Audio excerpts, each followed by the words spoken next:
we'll fix that in the edit. Indeed. You can include the words, we'll fix that in the edit. What a lot of podcasts seem to do is like a little outtake thing at the start. Before they get into the main thing. That might be it. We'll fix that in the edit. That might become a running theme, I feel.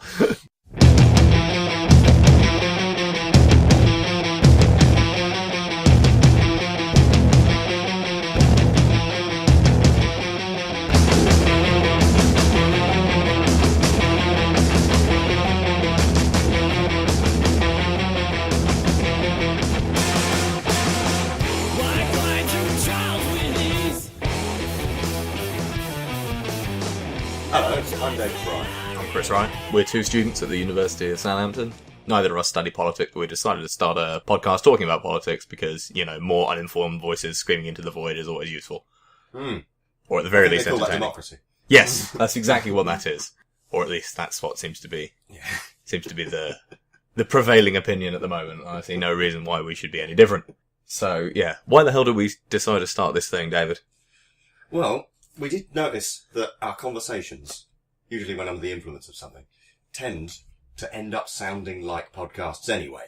So, it sort of makes sense to record some of them and to see if anyone in the world might find that interesting on the off chance. And it is the off chance, I think. Definitely the off chance. Yeah. So, this is the first one we're recording, as will probably be obvious when I put this up with a number 1 next to it. So if this is rambling, incoherent, and just generally not very good, bear with us. Hopefully the next one won't be. But, or quite possibly it will. Who knows? Who knows? Baby steps. Yes. Well, I think we have to learn to crawl before we learn even to take baby steps. Yes. And this is very much our learning to crawl episode. Yeah. Well, we found the record button, so... That was a good start. It did take rather longer than you might imagine for me to work out that the big red circle marked record would make it record on a program which I have used in the past and still apparently managed to forget. Excellent. Right. So, first talking point. Yes. That makes us sound right super professional. Which it's like talk radio. Yeah, exactly. Right. So, what's been going on in the news this week? Well, obviously, it's the election. We'll get to that. But before, I thought we'd start with a few slightly smaller stories so that we don't get bogged down in election talk too quickly. So, I think one of the most, I say smaller, potentially apocalyptically. Smaller issue of the impending apocalypse. I mean, in some ways it is smaller than this election. But, US president and general just awful wreck of a human being, maybe. Primate at least, I think we'll give him. Donald J. Trump has pulled the United States of America out of the Paris Agreement. Source and experiencer of bafflement. Yes. So, I mean, I don't think anyone was massively surprised. No. To be fair, he did say he would do it in the election campaign. Yes. He has gone ahead and done it. Donald Trump is an interesting case study in sometimes when politicians actually do follow through on their policies, it isn't always a good thing. Rare though it may be, and a nice surprise in some senses. It's pretty terrible. I think, to me, one of the most worrying things about this is the speech that he gave. I don't know if you saw it. He basically talks a lot about the US being disadvantaged by the agreement and that other countries were going to be able to still carry on producing coal power stations and the US wasn't, wrapped up in his whole anti-China kind of spiel that he does. I'm sure I saw something along the lines of all the specifics that he gave were either completely not true or heavily misleading. Yes, this was it. It's just, he doesn't appear to have read the text of the agreement or even a summary of it. He did once say something like, I didn't really know anything about American healthcare, and then someone explained it to me, and then an hour later I knew everything there was to know. Really... But it seems to me that no one even got round to explaining this to him. Yeah, they haven't even given him the one-page summary that they normally would. It will either be that, or he has consciously decided to lie about it. But I think the first case is probably the more likely of the two. Yeah, what's the old saying? Never attribute to malice what can be adequately explained by incompetence. Yes. But yeah, so he seemed to be under the impression, or at least was trying to give people the impression, one of the two, that the US was being done down, and that they were going to have to, abide by all of these rules, and that all the other countries, particularly India and China, he was mentioning, were going to be able to carry on using coal power, which isn't true, because the text of the agreement says that each country sets its own targets. It's not like the Kyoto Protocol, which was a binding legal agreement, which the US obviously also never actually got round to joining in on. But this was a much looser kind of gentleman's agreement, almost, really, to say that each country would set targets that it thought it could reasonably meet. And obviously, developing countries and countries which are still industrializing, like China and India, are going to be setting less restrictive targets because they kind of have to. There's a long-running theme with the way people talk about the emissions that China has, because it does have a lot, but it's also got an enormous population. In terms of emissions per person, America is far ahead of China. Oh yeah, I mean, I think in terms of like total emissions ever put out, America is definitely the number one. I mean, I can probably look it up, but China is number one in terms of total emissions, but per capita, it's at about a third of, or just over a third of what the US is putting out. Russia is higher than China. And then India is ridiculously low. 1.45 metric tons of CO2 per person. Compared to the America's 17.62. And then Trump was also talking about America being forced to pay tens of billions of pounds into kind of reducing their CO2 emissions, which is just not true. The actual text of the agreement, the voluntary agreement, I might add, was only about 3 billion. And to be fair, he did say maybe as much as 10 billion. Yes. Which means 3 billion in Trump's head. Yeah, well, or tens of billion, which is just a concerning thing to say to me, to be talking about, like, possibly as much as, you are the President of the United States. You really should at least look these things up before you go saying them on international television. That's not even knowing how to count. That's just knowing the difference between 3 and 10. Yeah. Well, I'd say tens of, that could be anything up to 99. Who knows what he thinks is going on.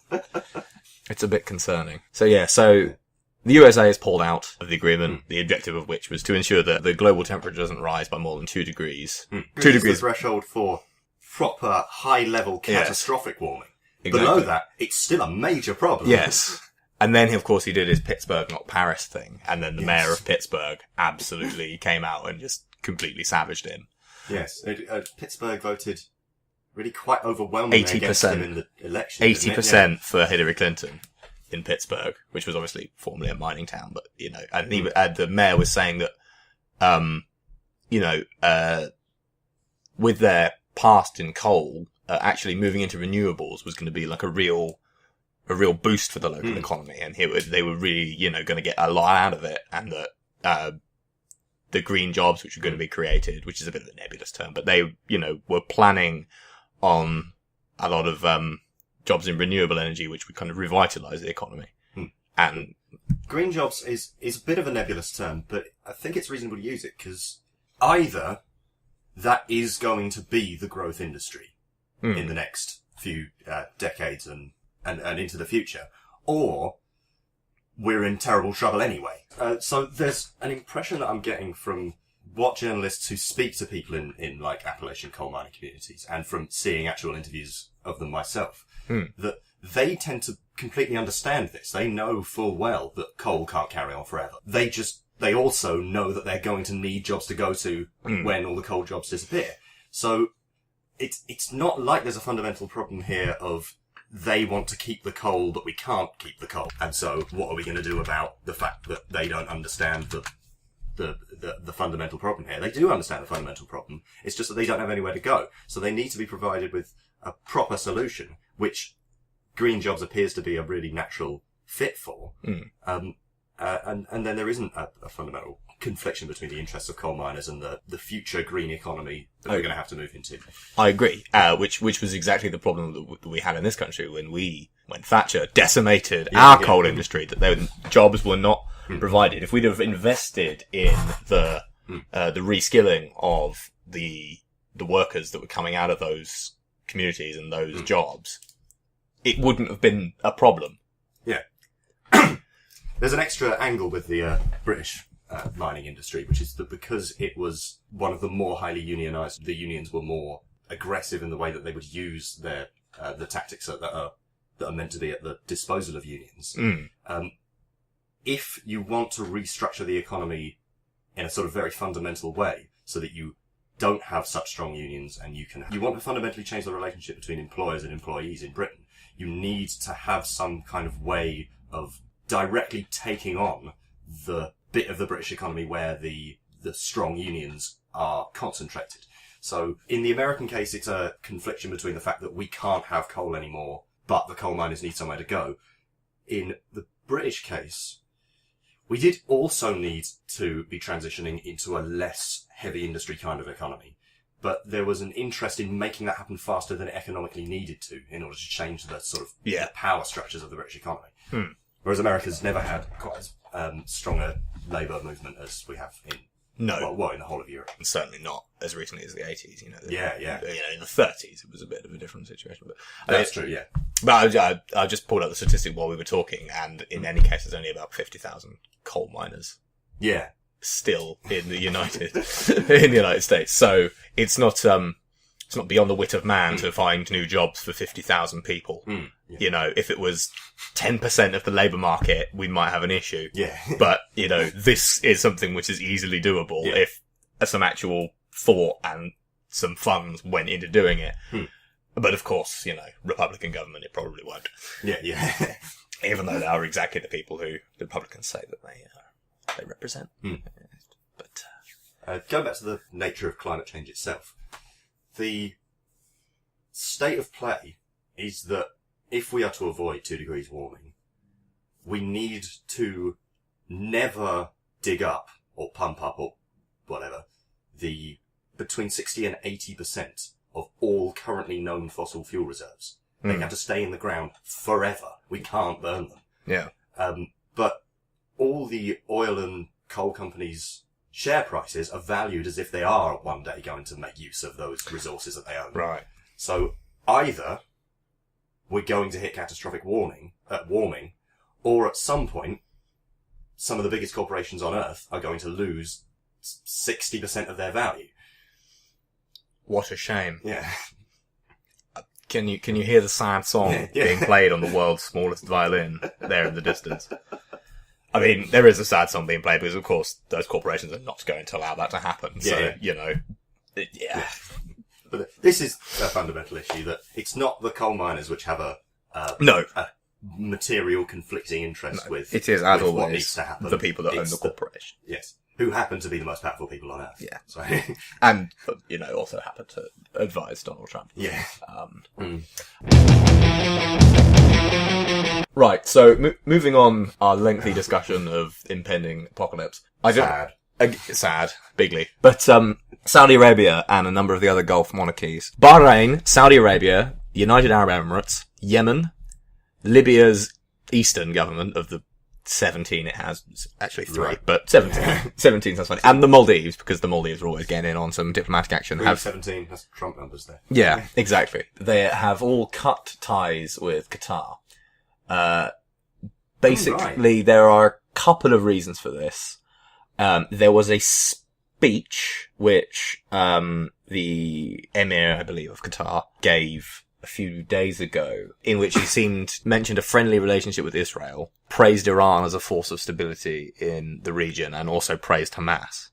None of which Saudi Arabia are massively keen on. They also have in the past, there was a similar incident a couple of years ago. Saudi Arabia cut diplomatic relations with Qatar over support for the Muslim Brotherhood during the Arab Spring. Right. Okay.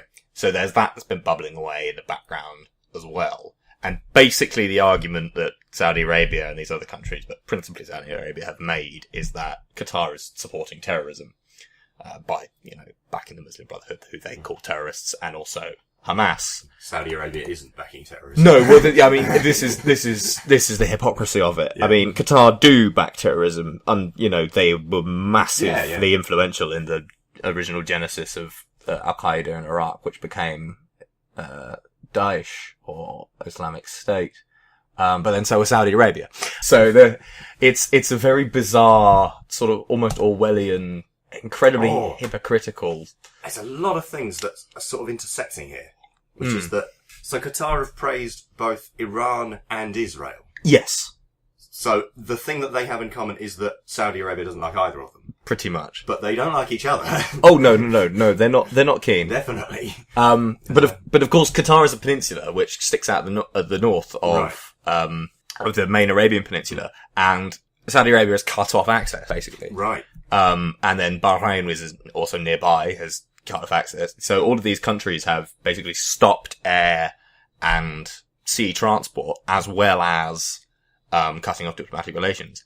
And yeah, Saudi Arabia have essentially cut them off. So it's now a lot more difficult for Qataris to get in and out of their country.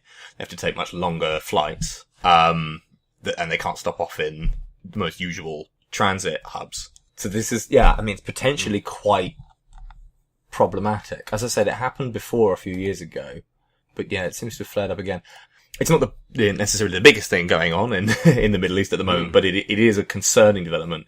It's also problematic, particularly for the USA, because obviously Qatar and Saudi Arabia are both major allies, and they're with major oil investments in the area. And when you've got someone as, to get back to him, but when you've got someone as volatile as Donald Trump in position, and I've just seen an article which has been posted 11 minutes ago saying that Donald Trump has sided with Saudi Arabia in this diplomatic conflict. Quote, during my recent trip to the Middle East, I stated that there can no longer be funding of radical ideology, capitalized. Leaders pointed to Qatar. Look! Exclamation mark. The US president tweeted on Tuesday. He hasn't quite put bigly at the end, but he might as well have. That's just terrifying. Blimey. Of course, the Qatari government is denying all these accusations, as well it might. The idea that they're actually aiding and abetting Iran, which is one of the accusations which have been levelled at them, is probably for the birds, I would think.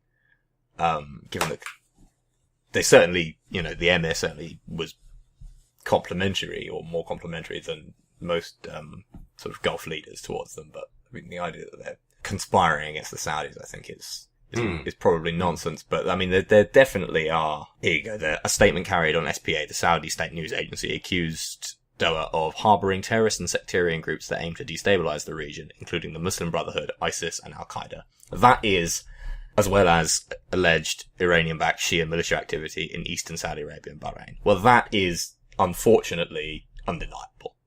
But Saudi Arabia are just as bad. Apart from obviously the Shia militia activity, which again, I'm not sure if that part is true of Qatar either. Certainly true of Iran, but But anyway, so a volatile Middle East gets even more volatile, and the current world summary stage is occupied by Donald Trump, Vladimir Putin, Theresa May with Boris Johnson in hand. Someone give Angela Merkel a medal. Bless her. She's the only person keeping the world with one piece at the moment. And the other Angela Merkel, Macron. Yes, well, he's not had the experience yet, has he? Yeah. But no, she really has. 11 years. Yeah. 11 years. This is not an endorsement for Angela Merkel. No. We're not coming out as members of the Christian right, but compared to the rest of them.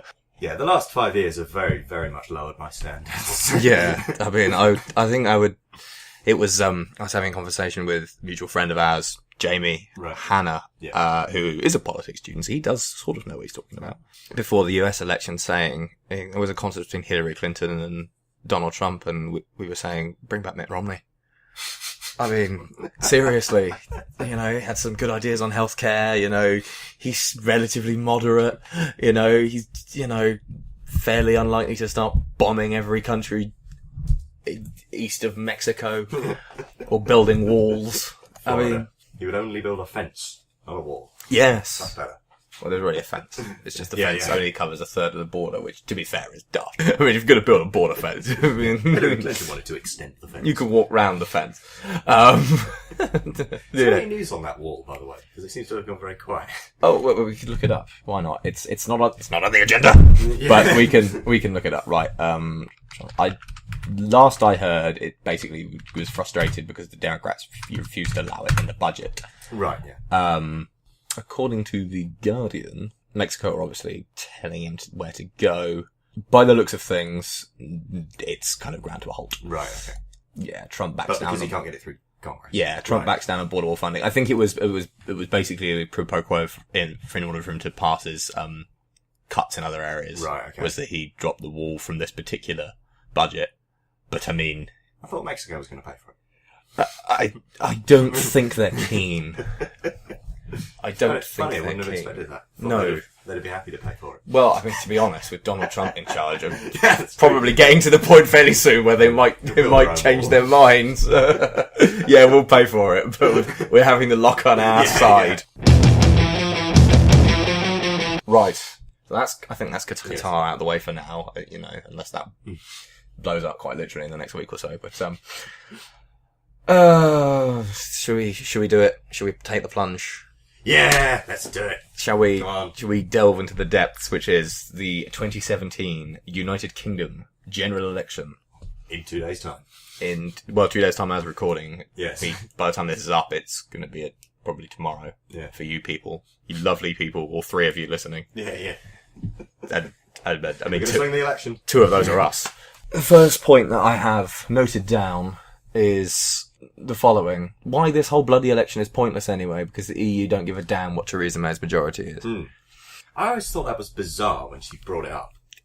She wants to have a stronger negotiating position because the party that the Prime Minister belongs to has a bigger majority in the parliament of the country that they're the Prime Minister of. That gives you a stronger negotiating position. This is apparently her argument. This is the entire reason she called the election in the first place, lest we forget.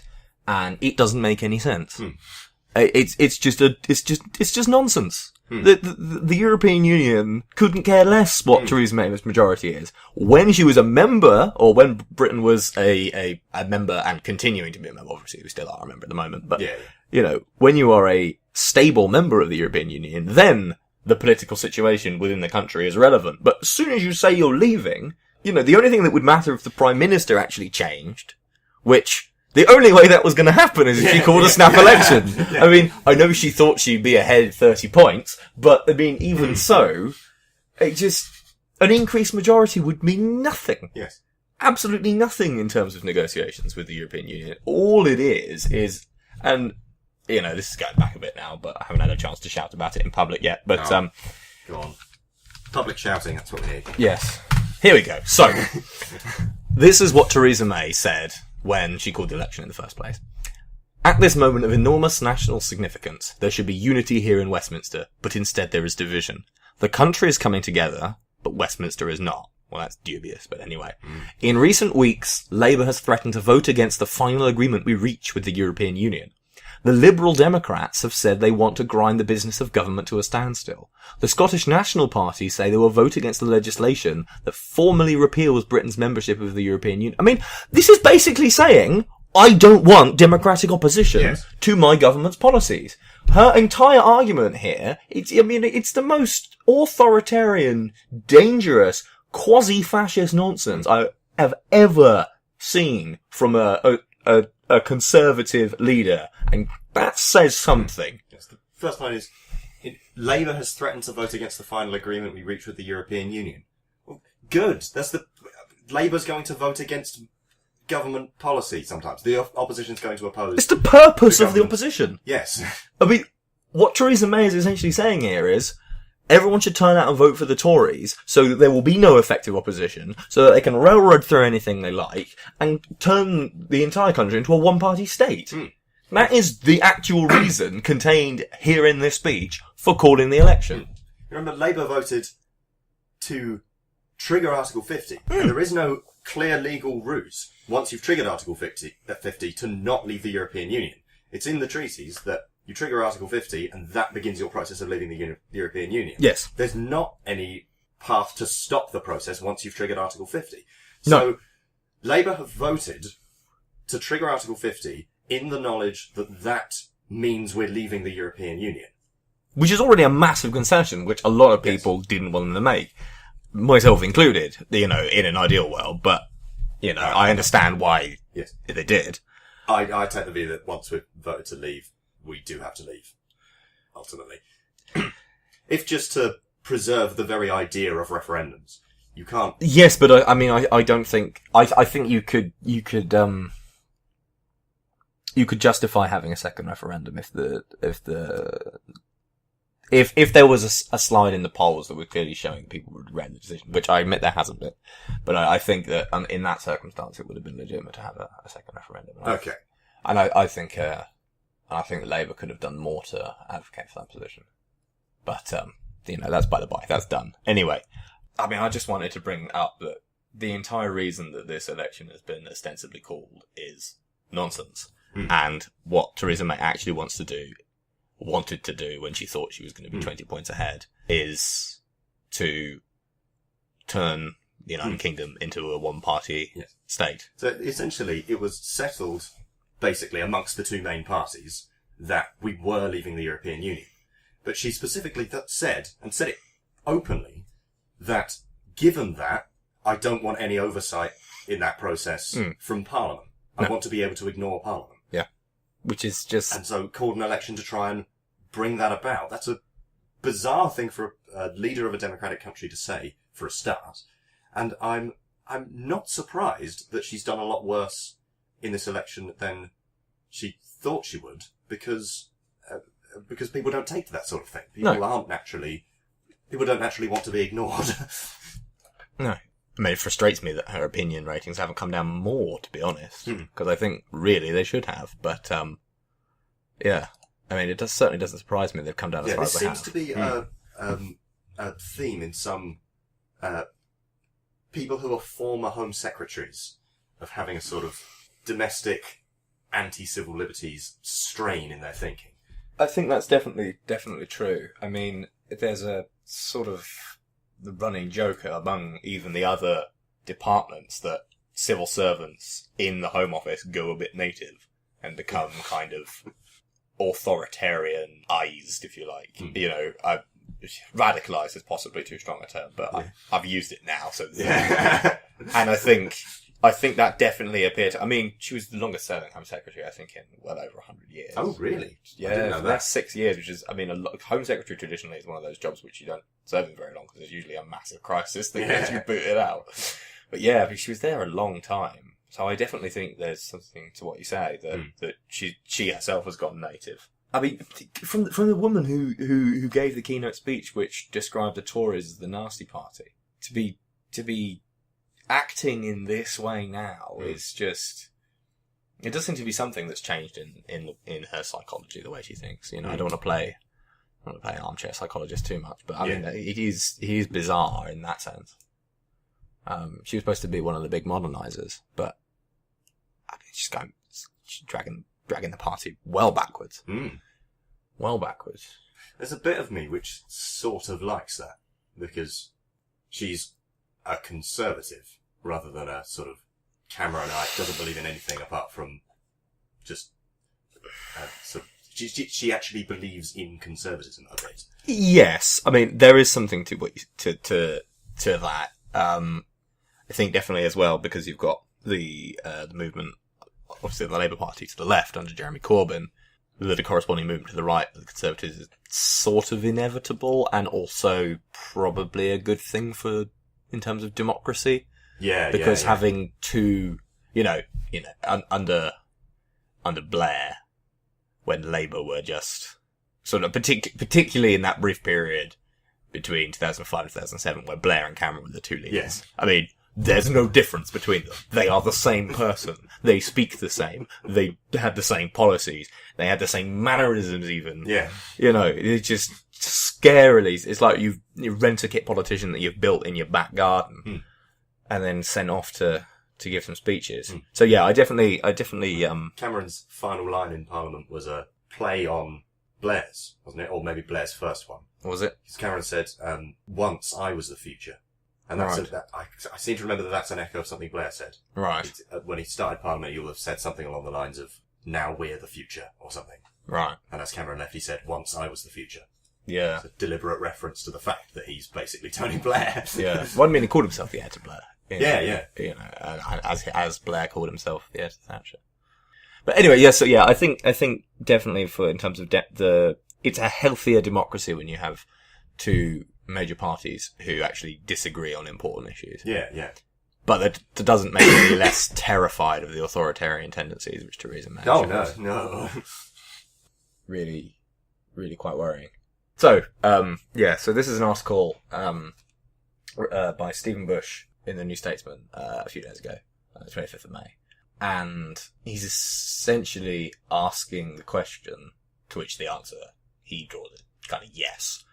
As are the Conservatives trying to change the rules of politics so that they never lose again? So there are a few different components to this. The first is the introduction of a voter ID law, which is in the Conservative manifesto.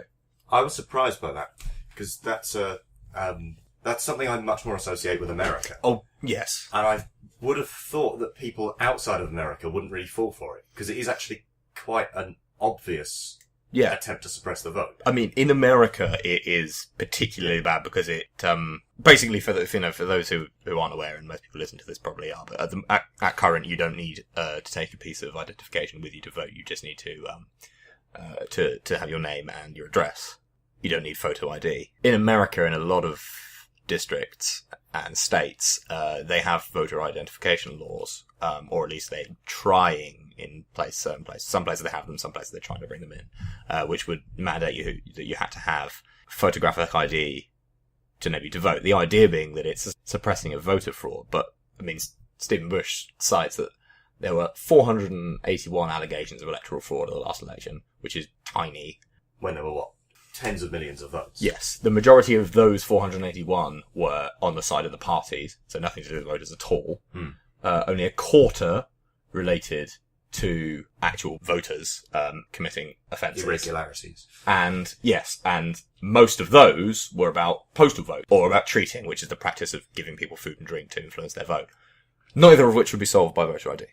Basically what voter ID does is it means that people who move around a lot, who change their address frequently, or people who are on lower incomes, are much less likely to have forms of voter ID which would be acceptable, and therefore it makes them harder to get access to the vote.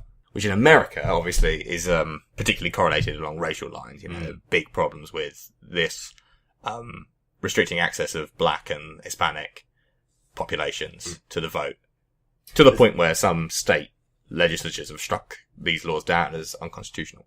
Yes, yeah. There's an angle in America as well, which is that they have much lower rates of people having passports. So, if you have photo ID, it will be for something specific. So if you're ex-military, or if it's a driver's license or something like that. And those are nowhere near universal. Huge numbers of people don't happen to have some other kind of ID that also requires them to have photo ID. There's no particular reason why someone should have photo ID. Yeah, if you don't drive, why would you? I mean, as you say, it's a particular problem with passports in America, and in this country a greater percentage of people have passports, but that's still a discrepancy though. Yeah. Quite a few people don't have passports. Exactly. And they are fairly expensive. Yeah, it's about 70 quid to get a new one. £72.50 to renew or replace an adult passport, which is not an insignificant amount. And also, imagine if in order to register to vote, you had to pay £70. Yeah, but that's essentially what they're saying. Yeah, you know, that's essentially what this is. I mean, you could get a provisional driver's license instead, which is a bit cheaper. Yeah. But I mean, it's still, you shouldn't have to pay money in order to vote, particularly when there is just basically, within a rounding error, no fraud going on anyway. Yeah. So, what's the point? It's not actually doing anything. Without photo ID, if you have to give your name and address, you could only be impersonated by someone who knows who you are and where you live. Yeah. And if you then try to vote, they'll say, you've already voted. Yeah. And you'll say, no, I haven't. And then it will be clear that someone's impersonated you. Yeah. So, and of course, the groups that are the most likely not to have photo ID are also groups that are very likely to vote against the Conservatives. Because people on low incomes, or people who tend to move around a lot, tend to be younger, tend to be students, tend to be ethnic minorities, tend not to vote the Tories because the Tories consistently screw those groups over again and again and again and again. So that's one of the points that he makes. Another one is talking about boundary changes. The problem here is because boundary changes aren't based on populations. So when they adjust the boundaries of constituencies, which happens every 10 years, or at least there's a report every 10 years, this is based on the number of people on the electoral roll, not the number of people that actually live in the constituency. And often people aren't on the electoral register, and again, this tends to be younger people. It tends to be people that move around because you have to be registered with each address. It tends to be people on lower incomes. Yeah. So, parts of the population that tend not to be registered to vote just get fewer MPs for them. So, that will be inner city areas, for example. Yeah, definitely. And this is something which the Conservatives believe is going to give them a big advantage, whether that actually happens or not. Because at least in this country, boundaries are adjusted by an independent commission, not as in America, where they're gerrymandered by political parties. So we do have a better system in that sense. But, where people aren't on the electoral register is a real problem. What were the other ones? Oh yes, they also wanted to extend the rights of British voters to live overseas, which is not necessarily a problem in and of itself, but this is something which is possibly likely to massively benefit the Conservatives, or again, at least that's what they think, which is why it's in the manifesto. Because a lot of people who live abroad, British people who live abroad, tend to be retirees in places like Spain and whatever, which is going to be, affected by Brexit anyway. But it'll be people who've, for a start, it tends to be elderly people. Yeah. And it tends to be people who, by the time that they become elderly, have got enough sort of put away to be able to retire to a foreign country. Yeah, exactly. So there'll be the wealthier end of elderly people. Yes. Obviously, there'll be young people working abroad as well. Yeah, and military people as well. And military, of course. I think the military are different anyway, because I believe forces people are covered by separate situations. They can already vote, basically. They have special systems set up so that they can get postal votes back from military bases. There's a side point that there's an absurdity with the way that the American system is set up, which is that if you live outside of the US, then you can still vote in presidential elections. Yes. But not if you live in a US overseas territory that isn't in a particular state. So if you live in Puerto Rico, you can't vote. Or somewhere like that, you can't vote. Yeah. Which is, again, ridiculous. If you live in the US, but not in any particular state, you can't vote. But if you live in Australia, you can vote. In the state which you were last a resident. Yeah. Which is... there's the thing about how, technically astronauts can still vote as well. So, actually, if you're anywhere in the whole universe, you can still vote, with the exception of Puerto Rico and a few other sort of islands. Americans, Guam. Guam is another one, yeah. And then I believe... Oh yes, and then they're also talking about scrapping the slightly more proportional voting systems which are used for some elections. So, at the moment we use supplementary vote, or SV, for electing mayors and police and crime commissioners, which is a system whereby you rank not all candidates as under AV, but you get to pick a first and second choice. And then also the additional member system, which is kind of top-up system, which again is more proportional than first past the post, which we use for the London Assembly. And they're talking about scrapping both of those. Which, this is interesting because it's not necessarily massively beneficial for the Conservatives. What it will do is it will disadvantage the smaller parties. So this is actually, it will benefit the Conservatives, but it will also benefit Labour. Yeah. Because the first past the post favours the two-party system. Mm-hmm. So the Tories are kind of, I suppose, gambling that Labour will lose more. Will gain less, rather. But, I mean, what it definitely does is it makes it harder for small parties like the Greens, even the Lib Dems in terms of London at the moment, with the vote share as low as it is, and of course UKIP, which is obviously a thorn in the Tory side, from gaining many seats, or mayoral positions. The received wisdom appears to be that Labour tend to find it easier to do deals with smaller parties than the Conservatives do. So, a two-party system advantages them less because they could operate better in a multi-party system. Yeah, which is certainly true because obviously, I mean, the SNP under the present political climate are going to be the third party pretty much indefinitely, and they will not work with the Tories. But in 2015 that wouldn't have worked because the Conservatives and UKIP together would have had a majority. Yes. But I did the maths once, and that is the first time that would have been true since like the early 30s, though. Labour plus Liberal plus small left of centre parties had a majority between them in every election since the 30s, apart from 2015 because of UKIP. Yes. In terms of votes. Yes, yeah. Yeah. Although that is including Sinn Féin, who don't take their seats. No, of course.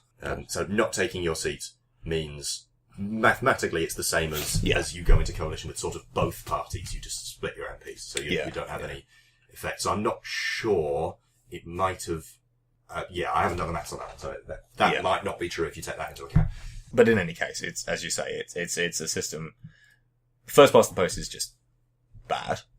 It's just anachronistic. It's just an awful system. Should have got rid of a long time ago. You didn't actually have it until relatively recently. It's only about, I can't remember when it was, but it's sooner than you'd think. Only like a century ago. Well, because we used to have multiple member constituencies. And the university constituencies for Oxford and Cambridge and places like that as well. I mean, the British Parliament used to be a very bizarre institution because it evolved out of the Witan, which is a kind of an Anglo-Saxon, Germanic kind of tribal council, which goes back thousands of years. And it was never founded, so it was never designed. Exactly. So it just kind of got bits added to it. So you had the bishops added when they're Christianized, and then the knights got put in when knightly orders arose under feudalism. And the Parliament is a mess, basically, because it's just nonsensical. It should be rebuilt from the ground up, like most institutions in the United Kingdom. Year zero, ladies and gentlemen. Year zero. Yes. I quite like the fact that there's one country which doesn't make sense in the world, in the way that we do, and yet still works so comparatively well. Yes, comparatively. I mean, and then you have countries like the United States, which were designed fairly recently and still managed to go catastrophically wrong at regular intervals. So, maybe.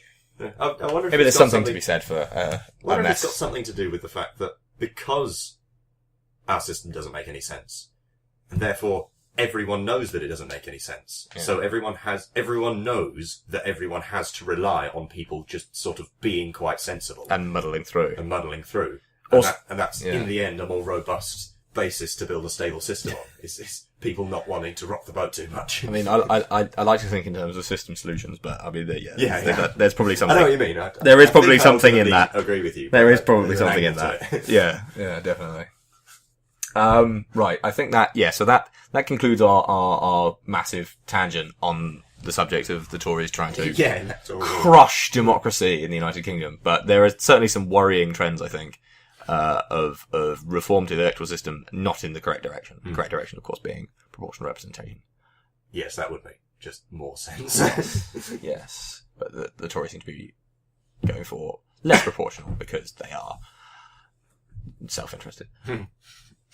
And or completely mad. One of the two. Probably a bit of both. A little of both. So going back, the next point on our list is why everyone should vote for glorious leader Jezza. Oh, right.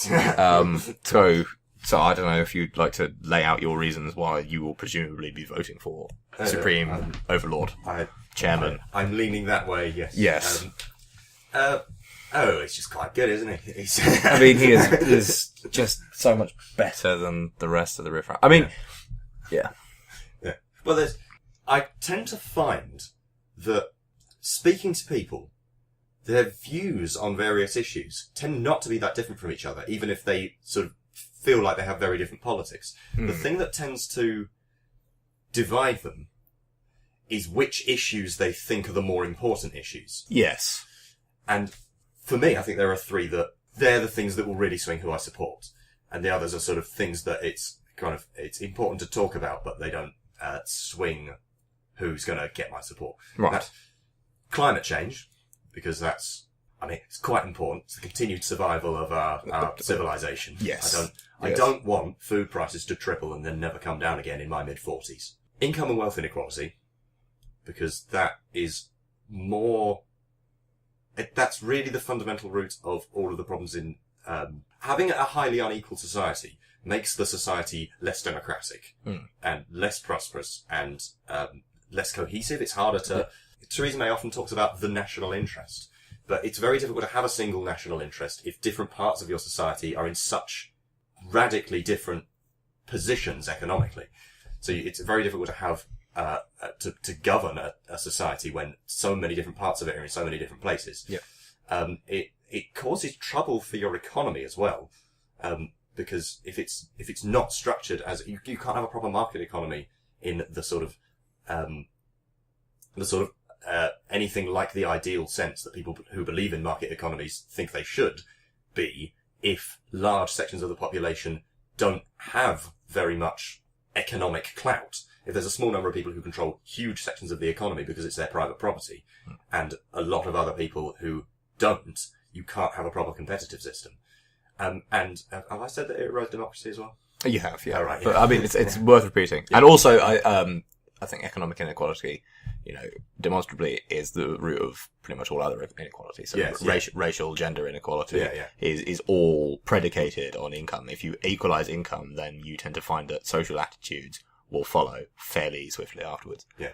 And there's the really important part of it is that there's a debate to be had around, some people might say, well, you need a certain amount of equality for various reasons or whatever. Okay. But at the moment, we have very high levels of inequality, and they're growing, and they're growing quite fast. So that really, very definitely can't carry on for that much longer before we start to hit some serious problems. Yeah. It's like the climate change thing. It's also unsustainable. Yeah. Where things can't carry on as they are. They just can't. No. It's either going to get a lot worse, or we're going to change direction. And the third one is public services more generally, but specifically the NHS. Yeah, of course. That it's in funding crisis and has sort of internal fragmentation, and the principle that in this country healthcare is something which doesn't have an economic angle when it comes to the individual who's using it is steadily starting to slip away. And it's a really important principle that people have a right to be looked after when it comes to their physical health and mental health as well. Of course. I couldn't agree more. I mean, I've been, reading about with the attempted push through of the ACHA, the American, AHCA rather, the American Healthcare Act that Trump is trying to push through in America, which has reignited the healthcare debate over there. And of course, the things that come up are insurance prices and how they vary state to state, and, costing thousands of pounds to get, and it's just dollars rather, and it's such an alien way of life. I mean, I really mean that. I mean, it's what I think is one of the biggest cultural differences between the United States and the United Kingdom. And there are a lot of big ones, and we don't give them enough time, I think, just because we happen to speak the same language. But one of the biggest is just the view of healthcare, and the fact that in America, you don't have a right to healthcare. You don't really have a right to life if you don't have a right to healthcare. They're basically saying, if you can't afford to pay, we'll patch you up in a real emergency. But if you have a condition that's going to kill you slowly, like cancer, for example, you're on your own. Yeah. And that is just morally indefensible. I think. And America is the worst, but I mean, there are other countries which are certainly not great. I mean, even Germany has a hybrid system, which is non-ideal. And I think the NHS is one of, if not the best thing about the United Kingdom and about living in Britain. And we have to defend it to the hilt. Yeah. But the idea of an NHS, which is that everyone's healthcare is, some people pay for private anyway on top of it, but the idea that everyone has the right to have healthcare that is paid for out of the general taxation that everyone else pays for undermines the idea that you're supposed to only care about yourself. Yes. And it's really important to not slip into that attitude, because that stops societies from functioning properly. The idea that you're supposed to care about whether the pensioner down the street who you don't really speak to, but you sort of wave to them on the passing in the street, you're supposed to care about whether they can get healthcare or not, not out of sort of strict self-interest. Yeah. That's an important principle. There's also a pragmatic point, which is that take America, if you have a pre-existing condition or something like that, some long-running condition that's going to have repeat bills over decades or the rest of your life, it's much easier to get healthcare if you get it through your work. Yes. You work for a large corporation. Yeah. So it discourages people from starting businesses. So if you take the view that you're supposed to have a dynamic market economy where there's innovation and whatever, you have to give people free healthcare, don't you? Entrepreneurialism, Yeah. yeah. That was the motto of the Swedish Social Democratic Party, was secure people dare. The idea being that if you have a strong welfare state that people know they can rely on, they feel safe enough to take risks. Yes. And then you end up with a more more vitality in your market economy. Yeah. Definitely. Yeah. I mean, for my part, you've summed it up beautifully. There's not really a lot more I can add. I mean, the only thing that I would say is that the Labour manifesto is not the most radical document I've ever laid eyes on. It is almost too, I wish it was more radical, but in many, many ways, but it is by far the best vision, I think, for the future of this country and the society that any of the major parties have put out in decades. And, the fact that the party is now willing to talk about renationalisation of rail, something which would have been unthinkable a couple of years ago. Yeah. Which is just such a no-brainer because it's a natural monopoly. You can't even have a functioning market economy when you have national monopolies. And the same is true of water and energy and all of these kinds of things, of course. And those things have been extremely popular with the public for ages. It's just neither of the main parties would acknowledge it. I believe even, so here we go. 19th of May 2017, 13 different industries. So the police, 87% yes, 10% don't know, and then it's not even giving me a number. It doesn't actually even say. Yeah, but we could work that out with the maths. Math 3%, yes. NHS, 84% to 5 to 10. Armed Forces, 83% to 14 to, that's 3 again, isn't it? I'm surprised that 14% of people say they don't know whether the armed forces should be privatised. That is slightly concerning even in and of itself, but I mean, schools, 81%, Royal Mail, 65%, Railway, 60%, Water, 59%, BBC, 58%, energy companies, 53%, bus companies, 50%, banks weren't. So the only three that they said that the majority of people didn't want to be nationalised are telephone and internet, banks and airlines. That's it. Every other of these major industries on this list, the majority of the population backs their nationalisation. Going back slightly to the healthcare thing, in America there's quite significant polling to say that they support having a universal healthcare system. It's very, very true. Very true. I think I saw something once that was about a majority of Americans believe that from each according to his ability to each according to his need, they believe that it is in the Constitution. It should be. Yeah.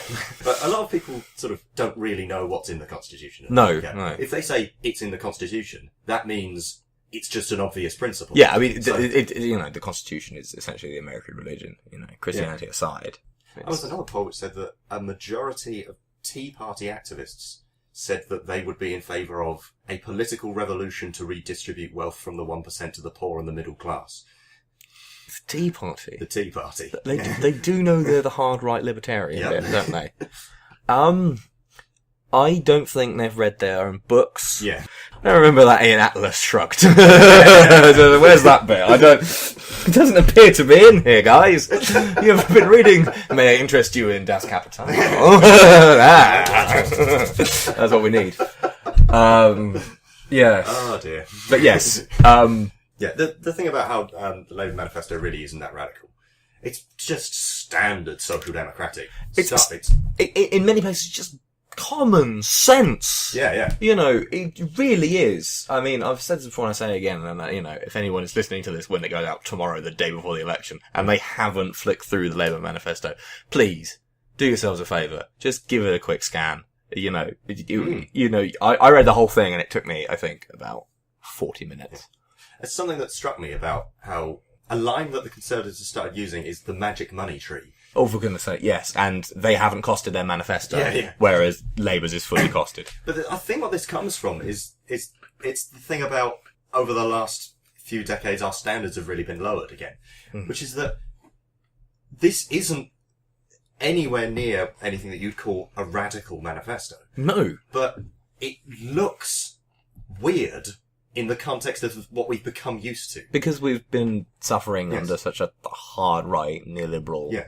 We've forgotten what a manifesto that we actually quite like the look of looks like. Yeah. And so when we finally see one, the best argument that the Conservatives can come up with is, well, it looks good, therefore it can't be true. This would have been the Tory manifesto in the 50s. Yeah, definitely. This would have been a right-wing manifesto in the 50s. With the exception of the LGBT stuff. Yes, of course. Yeah. But in terms of the economics. Yeah. In terms of the economics, this would have been to the right of the mainstream in the 50s. I don't say that as a criticism of Jeremy Corbyn, because I'm sure he'd like to go further, but he's not able to. But that's it what shows it would that you have need been. someone like Jeremy Corbyn who's always sort of been slightly outside of that political clique that everyone doesn't like. Yeah. In order to just put forward sensible policies again. Because... You know.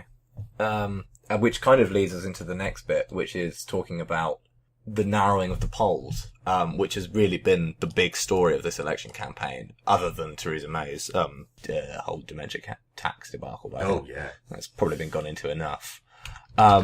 So, just bring up the old BritainElects.com graph, because it's the nicest looking one, not because it's necessarily any different to anyone else's.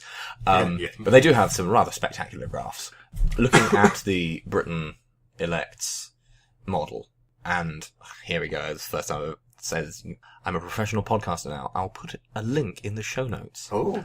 Yeah. That feels like an event. If I work out how to do that, which, it's a maybe. But anyway, you can find it very, very easily anyway. But it's, the amount to which the polls have narrowed. What day did Theresa May announce the election? Theresa May announced the general election on Tuesday, the 18th of April. And at that point, Britain Elects, I think it's a 7-point moving average of the polls, was showing the Conservatives on 42.3% and Labour on 26.2%. So that's what? That's incredible. That's 16.1% lead. Is that? Have I got my maths right, David? You're the physicist. That has maths in it. I'm a historian. Yes. 16.1% lead for the Conservatives.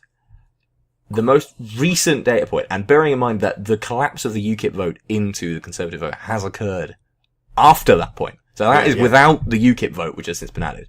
Now, the Conservatives are on 43.8%, Labour are on 36.1%. They have cut that lead by nearly 10 points to 7.7%. It's probably worth pointing out that that Labour vote share is above what Tony Blair got in 2005 and got the very large majority by modern standards. Yeah.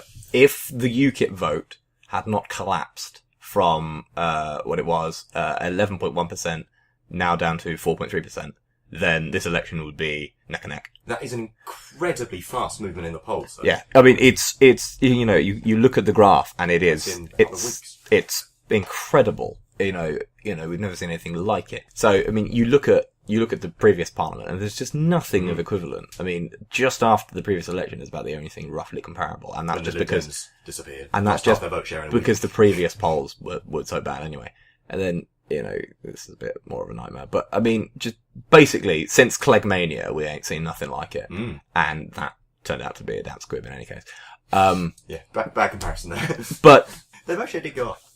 It did. Not very much. They won less seats than that. They lost 3. Yeah, it wasn't good.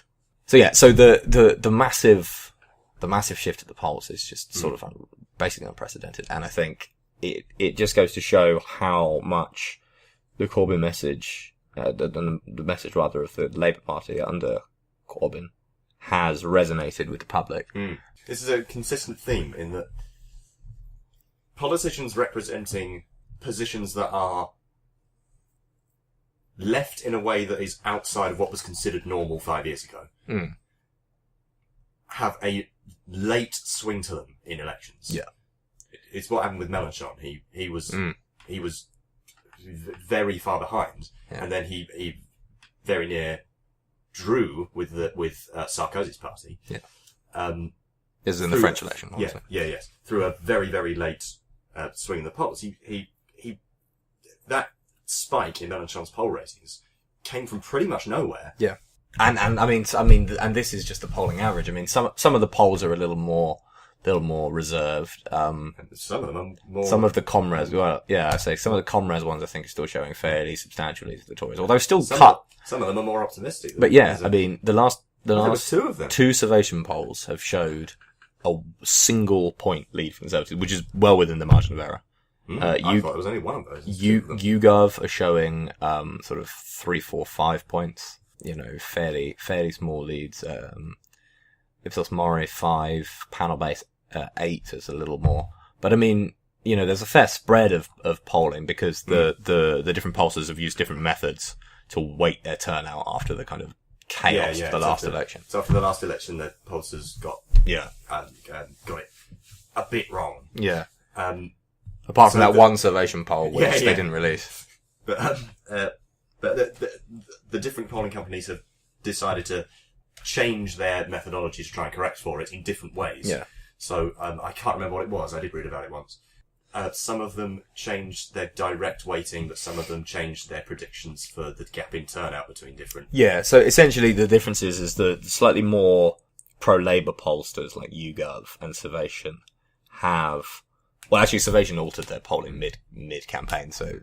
There's a slightly different thing with YouGov, which is that they've massively increased their sample size. Yes. Like 10 times what all the other pollsters are using. Yes, but also what YouGov are doing in particular is weighting the turnout by likelihood to vote, but also whether people voted at the last election. Right. Because they're using that as a kind of predictor, whereas Salvation are a bad example because they changed halfway through the campaign, so I'm going to ignore them. Yeah, they're still tinkering with it. Infinite. Comres, rather, and a couple of others, but Comres is a good example. Comres are basically weighting on the basis of demographic data. So they're saying, right. this proportion of young people vote, so we shall weight them to this degree. Mm-hmm. Not actually asking people. So that's why they're producing these different leads, because basically what this is saying is lots of young people are saying they're going to vote that wouldn't normally. YouGov are taking that on board. Comres aren't. Yes. That's essentially the difference. So Comres are saying that they're assuming that roughly the same portion of young people are going to vote as they normally do. Well, not just as they normally do, but as did in 2015. As they did in 2015. Whereas YouGov are saying that, because there's an increase in the number of young people who say they're going to vote this time. Yes. Massively. Yes. Which is really important. I think there's been an increase in young people registering to vote. Something like 2 million in the last...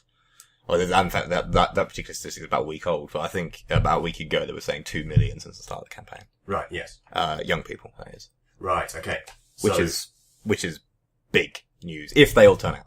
They all turn out. I mean, it's good that they're on the registry even if they don't, but I mean, ideally we'd like them to turn out, because people under the age of 34 swing for Labour, people over the age of 34 swing Tory. Yes, but particularly this election as well. The gap between what Labour's getting and what the Tories are getting in young people is bigger than it was before. Oh, massively. Yeah, the election was only among only people under the age of 40. In fact, I think even if he went up to sort of like 50, I think Labour would win in a landslide. I think it's only once you start to factor in retirees, essentially, and the fact that retirees are much more likely to vote, and increasingly even as they get older. So 75-year-olds are much more likely to vote than 65-year-olds, which is another thing that they've changed since the last election, waiting for 75-year-olds. They've split their top age bracket up, whereas previously it was just 65 plus. But yes, so this is probably getting a bit arcane for people who don't follow the methods of polling, but so yeah, essentially it is getting a bit nerdy. Cephology, isn't it? Cephology. I'm not sure how to pronounce that. I don't do Greek. But okay, now it's got nerdy. Yeah, oh yes. But in any case, essentially 2 million more plus young people will have registered to vote if they all do turn out in 2 million. Yeah. That's a lot. Yeah. If they all turn out in, or it might have been 2 billion people and then like a percentage of them. Okay. But anyway, big increase. In any case, that's huge. Yeah, big increase in the number of people registering. A large proportion of them were, under the age of 34, which is YouGov calculated, although they calculated this before the campaign, so it might have changed, was the swing point between voting more likely to vote Labour to more likely to vote. Right. 34 is the age. Large proportion of them have joined up, and if they vote Labour in the proportions that we would expect them to, in the numbers that are theoretically possible, Labour could win this. and in theory win it, fairly well. It's just Yeah. basically Labour have such a consistent tendency to underperform their polls by about 3 to 4 points in every election since 1992. The pollsters have kind of baked that in. So they are basically showing, so when that says Conservative +1, what they really mean is a normal poll would have Labour ahead of that. yeah, but they're kind of baking that in.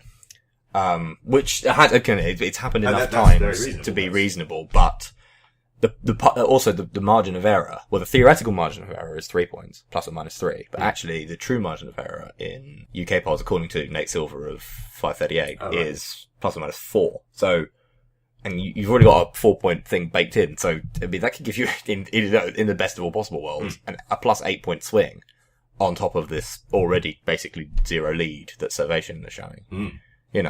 So it's not impossible that Labour could win. The deciding factor in this election is going to be young people who say that they support Labour and are going to turn out and vote for it. Yeah. If they do that or not. So this is where we're going to get slightly appreciated. Ladies and gentlemen, if you're listening to this and you are thinking of voting Labour, turn out, because your vote can make all the difference, particularly if you are of the youthful persuasion, which is not improbable for the audience of certainly the first of these, given that it's basically just us two. Yeah. But hopefully some other people will listen to it once I stick it up on the iTunes thing that I have to work out in a minute. We're professionals, ladies and gents, professionals. But yes, if you're thinking of supporting Labour, please make sure you do turn out, because it really could make all the difference in this election. And you've actually got a choice this time, which really for the last sort of 20 years you haven't. Now, there's two parties with very different visions in the United Kingdom, and I think, certainly, I think we agree, one is very scary, and the other is pretty sensible. So, pick the right way, ladies and gents. Yeah.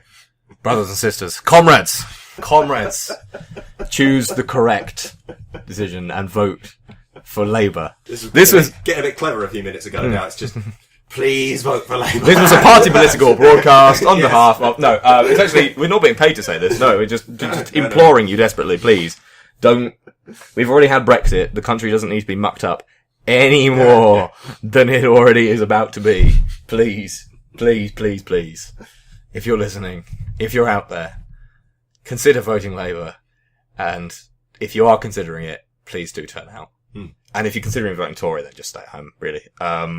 Just don't worry. Have you seen the polls? Look, comrades are showing +12 points for Tories. I wouldn't bother. You're wasting your time. You might as well have a cup of tea. But if you're thinking of voting Labour, you better turn out, or I will haunt you. And I'll make you a cup of tea. And David will make you a cup of tea. Right. We should have a sign-off. Yes, we should, but this is the first episode and it's been a rambling, incoherent mess already, and we've been going for an hour and 25 minutes, which I now have to edit down. Yeah. So, I think... What shall I sign off be? What shall I sign off be? I don't know. Should it include the name of the thing? Oh yes, you've been listening to Revolutionary Despatches. You've been listening to moderate centre-left dispatches that seem radical in the context of the last 20 years. That also. Although once the election's over, trust me, we will be talking about full communism. But at the moment, we're in battle. Oh yeah. Abolish private property. That's the goal. That's private property, not personal property. You can keep your toothbrush. It's always the toothbrush. It is always the toothbrush. It is always the toothbrush they go for. It's like, oh, you could take my toothbrush away. It's like, well, A, is that really the thing you're most worried about? Because that says a lot about you as a person. And B, no, we're not. We just... Anyway, yes. You've been listening to Revolutionary Despatches. Thank you. Yes, those last 30 seconds should be our whole sign-off. We should say that every time. Thank you, comrades. You were talking over, I've got to say it again. You've been listening to Revolutionary Despatches. Thank you, comrades, for your time and attention. Viva la Revolution.